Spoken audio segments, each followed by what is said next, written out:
Local support for News 6 has been provided by the Northwest Ohio Educational Technology Foundation, Bowling Green State University, and the members of WBGU-TV.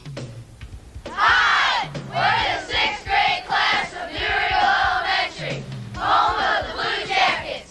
Welcome to News 6.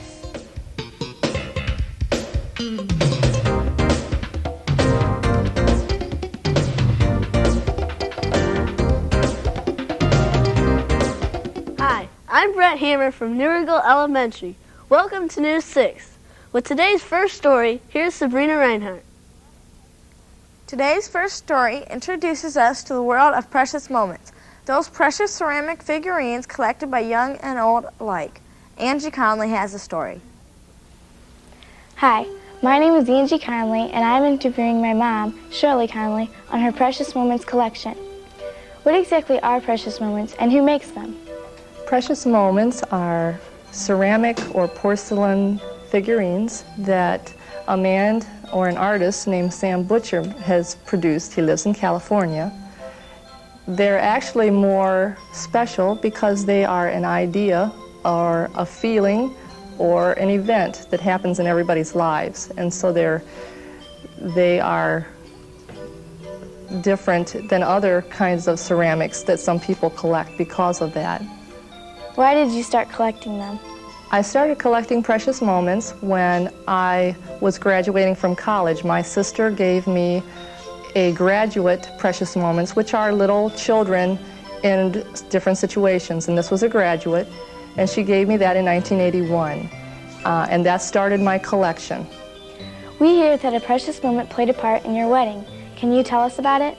Precious moments played a part in my wedding by topping our wedding cake. There is a little boy and little girl that are dressed in a wedding gown and a suit. The little boy is standing on the girl's gown, and they were on top of our wedding cake, and that made it a lot more special for us. How many do you have in your collection? I myself have approximately 25 to 30 precious moments of different types in my collection, but there are a lot of collections in our family. All of my children have precious moments of different types. My mother has a very large collection, and so does my two sisters. So there's a lot of precious moments in our family. What is your favorite precious moment? That's sort of hard because there's a lot of favorites. I guess if I had to pick one, the one that I would choose is a portrayal of a mother blowing out a birthday cake, candle on a cake, and there's two little children sitting by the cake. I received that for my birthday one year, and that's when I had two little children, and it was just real fitting. And I think that's the one that's my favorite. Thank you for bringing your precious moments in. We've all enjoyed it. And now back to the studio.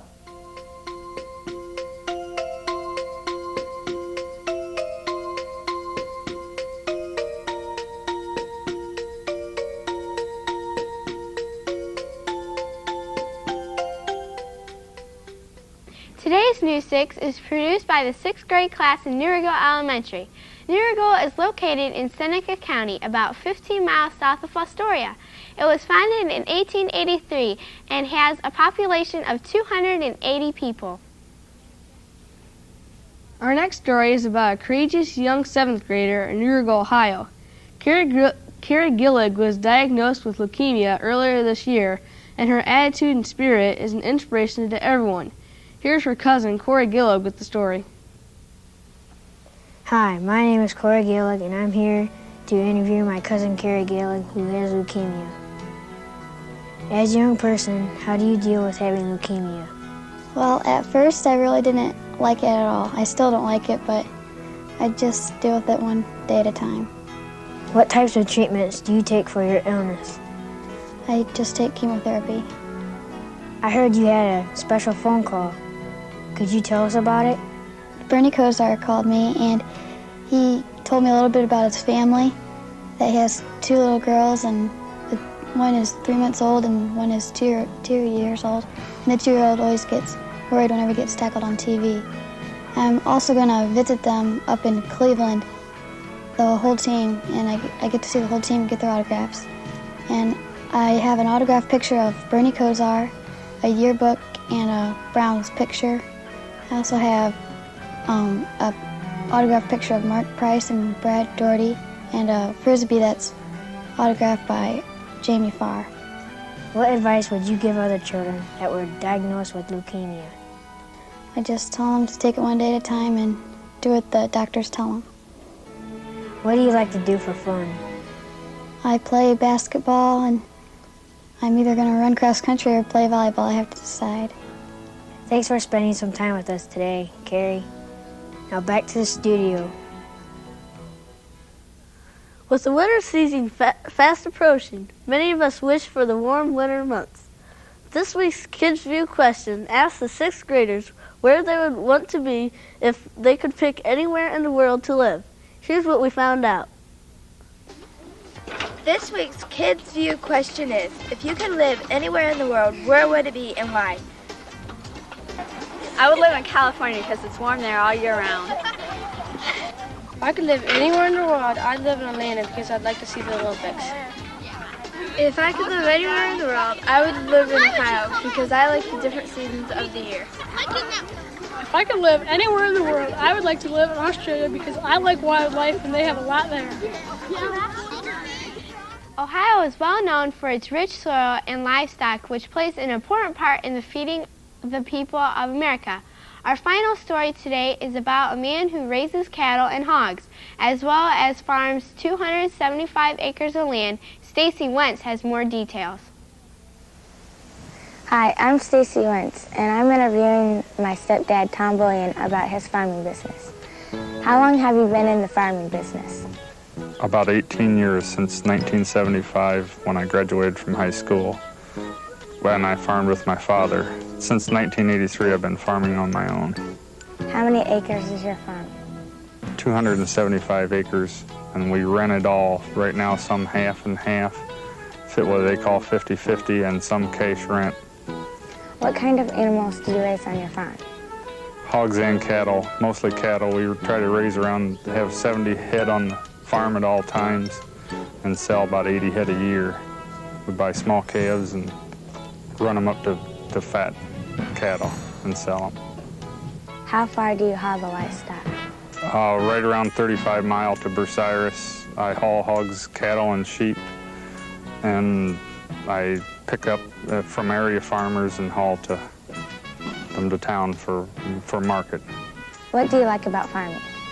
It gives you the chance to be on your own time and do things at your own pace, but you still have to put up with the government, and you have to still make a living off of it, which is sometimes interesting to do.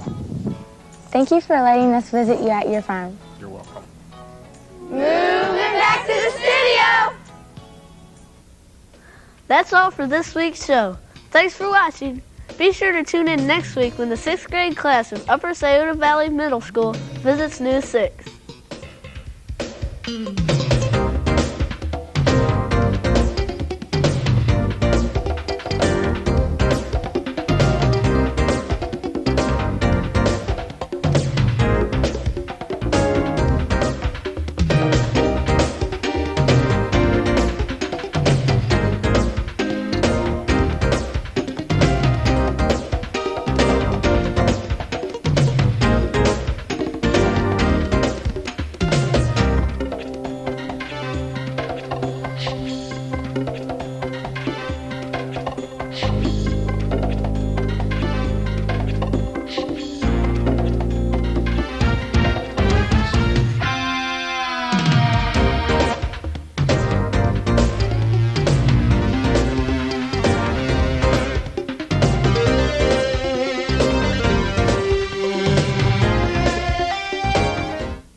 Local support for News 6 has been provided by the Northwest Ohio Educational Technology Foundation, Bowling Green State University, and the members of WBGU-TV.